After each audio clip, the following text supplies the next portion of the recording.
नमस्कार। Current affair 2023-24 कार्यक्रम में आपका स्वागत है। आज है डे 2। आरंभ करते हैं। पहला पॉइंट हमारे पास है एचडीआई के बारे में, ह्यूमन डेवलपमेंट इंडेक्स। भारत की प्रति व्यक्ति आय और जीवन प्रत्याशा में उछाल आया है।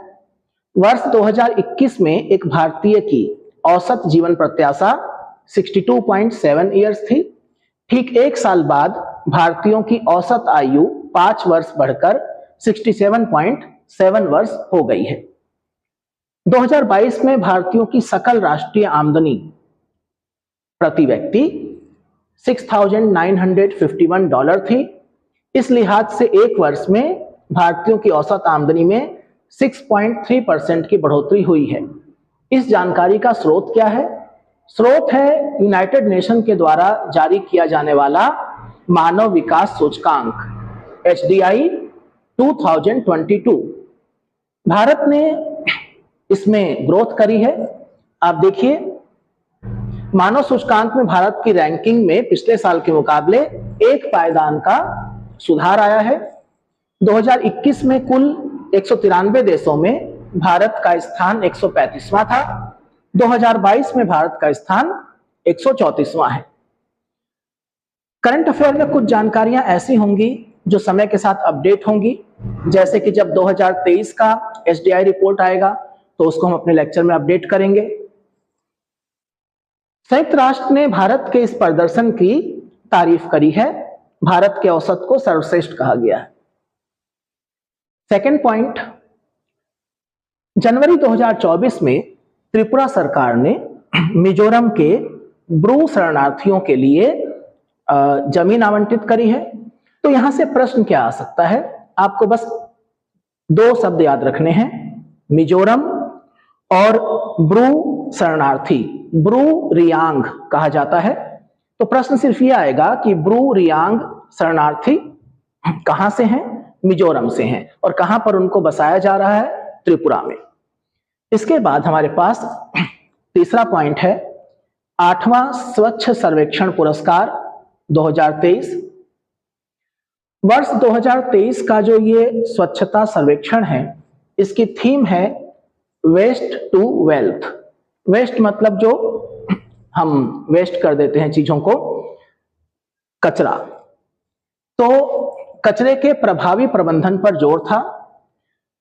इस योजना को भारत सरकार के आवासन और शहरी कार्य मंत्रालय के द्वारा चलाया जाता है और स्वच्छता संबंधी पैमानों पर जो शहर खरे उतरते हैं उनकी रैंकिंग की जाती है।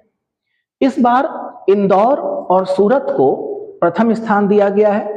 पिछले 6 वर्षों से लगातार इंदौर प्रथम स्थान पर बना हुआ था। इस बार उसके साथ सूरत भी है। सेकंड रैंक किसी भी राज्य को, किसी भी नगर को नहीं मिल पाई है। तीसरे स्थान पर नवी मुंबई यहां पर है। नेक्स्ट पॉइंट है हमारा, लखनऊ में देश की पहली एआई सिटी बनाने का निर्णय लिया गया है और लखनऊ के नादरगंज क्षेत्र में, उत्तर प्रदेश का लखनऊ का नादरगंज क्षेत्र पहली एआई सिटी। भारत में बहुआयामी गरीबी सूचकांक नीति आयोग के द्वारा जारी किया गया है और इसमें बताया गया है कि बहुत तेजी से लोग गरीबी रेखा से ऊपर उठे हैं। पिछले 9 सालों में 24.82 करोड़ लोग बहुआयामी गरीबी सूचकांक के हिसाब से, एमपीआई बोलते हैं, उसके हिसाब से अब गरीब नहीं रहे हैं। और सबसे ज्यादा जिन राज्यों के लोग गरीबी रेखा से ऊपर उठे हैं उसमें उत्तर प्रदेश है, बिहार है, एमपी है, राजस्थान है। आपको ध्यान होगा लगभग 20 साल पहले 2000 के आसपास 1990 से 2000 के बीच में बीमारू स्टेट कहा जाता था, लेकिन वहां पर गरीबी रेखा से लोग बाहर आ रहे हैं। और वित्त वर्ष 2022-23 में सिर्फ 11.28% लोग एमपीआई के हिसाब से गरीब रह गए हैं, जो बहुआयामी गरीबी इंडेक्स है उसके हिसाब से। नेक्स्ट पॉइंट है गणतंत्र दिवस की थीम। प्रत्येक गणतंत्र दिवस पर एक नई थीम आएगी, अगले वर्ष फिर नई आएगी। फिलहाल 75वें गणतंत्र दिवस की थीम है विकसित भारत और भारत लोकतंत्र की मातृका। मातृका मतलब मदर ऑफ डेमोक्रेसी। नेक्स्ट है big cat alliance. Big cat बोला जाता है जो बड़े पशु हैं, जैसे कि बाघ, चीता, शेर, तेंदुआ, स्नो लेपर्ड, इस प्रकार के जो जानवर हैं। तो लगभग 96 कंट्रीज हैं जिनमें ये पशु पाए जाते हैं। उनके संरक्षण के लिए एक संस्था बनाई जा रही है और उसका मुख्यालय जो है वो भारत में होगा। जैसे कि इंटरनेशनल सोलर अलायंस का मुख्यालय भारत में है, ऐसे ही इंटरनेशनल बिग कैट अलायंस का मुख्यालय भी भारत में होगा। भारत का सबसे प्रदूषित शहर बर्निहाट। बर्निहाट मेघालय में है। दूसरे स्थान पर बिहार का बेगूसराय और तीसरे स्थान पर उत्तर प्रदेश का ग्रेटर नोएडा है। दिल्ली इस क्रम में 8वें नंबर पर मौजूद है। और ये रिपोर्ट कौन जारी कर रहा है? Think tank centre for research on energy and clean air. Bharat का 9वां अंतर्राष्ट्रीय विज्ञान महोत्सव हरियाणा के फरीदाबाद में। इसका विषय पूछा जा सकता है अमृत काल में विज्ञान और प्रौद्योगिकी, सार्वजनिक लोक संपर्क, science and technology, public outreach in Amrit Kaal. Laos ने रामलला के ऊपर डाक टिकट जारी किया है, जिसका अनावरण विदेश मंत्री एस जयशंकर ने किया। लाओस की राजधानी वियंतियान में। बोत्सवाना, जो कि दुनिया का सबसे बड़ा हीरा उत्पादक देश है, वहां पर दुनिया का सबसे बड़ा हीरा खोजा गया है। कनाडाई कंपनी है लुकारा डायमंड और ये बोत्सवाना की केरो खदान में मिला है। तो यहां से 2-3 जानकारियां मिल जाती हैं। केरो खदान अगर सामान्य तौर पर पूछ ली जाए कि केरो खदान कहां पर है, किस लिए प्रसिद्ध है, तो हीरा उत्पादन के लिए प्रसिद्ध है और बोत्सवाना में है। तो ज्योग्राफी का प्रश्न मान लिया जाएगा। फिलहाल केरो खदान क्यों चर्चा में है? क्योंकि वहां पर दुनिया का दूसरा सबसे बड़ा हीरा मिला है। डेविस जलडमरू मध्य में नए महाद्वीप की खोज। कनाडा और ग्रीनलैंड के बीच डेविस जलडमरू मध्य, और वहां पर एक सूक्ष्म महाद्वीप की खोज की गई है, डूबा हुआ है पानी में।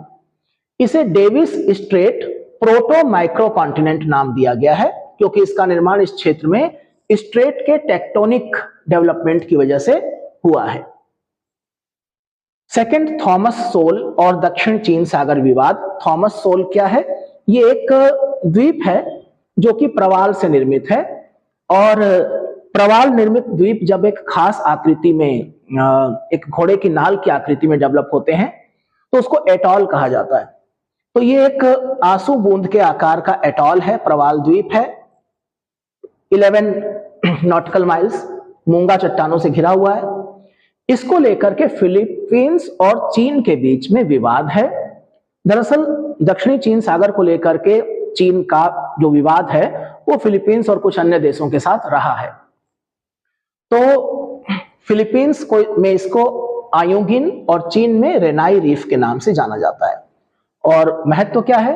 विश्व के सबसे व्यस्ततम, बिजिएस्ट ट्रेड रूट्स में से एक है।